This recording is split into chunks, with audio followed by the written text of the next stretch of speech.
As a young baby, the eyes may be totally normal, and you just don't see it. Often there is absolutely nothing wrong until a child is maybe 5 years old, when they start to sit on top of the television and the whole rest of the family gets annoyed. So you see something is wrong with the vision. If they hold objects very closely, if the eyes deviate in or out, if one eye is larger than the other, those are signs to go in. But for the majority of patients with the Marfan syndrome, everything appears normal for a long time with regard to the eyes. So, there is really no urge to run in.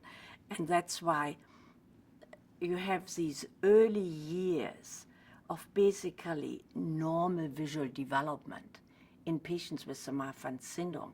So when the problems develop slowly, you have children who have developed good vision and who have experienced good vision.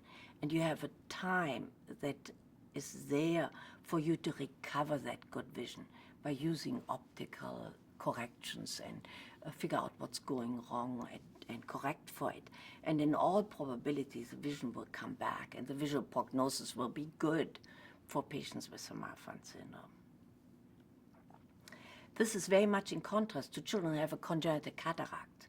So if you have a congenital opacity in your eye, you ought to go in relatively early because the normal visual development is not guaranteed. So you start out with children who see, maybe nothing.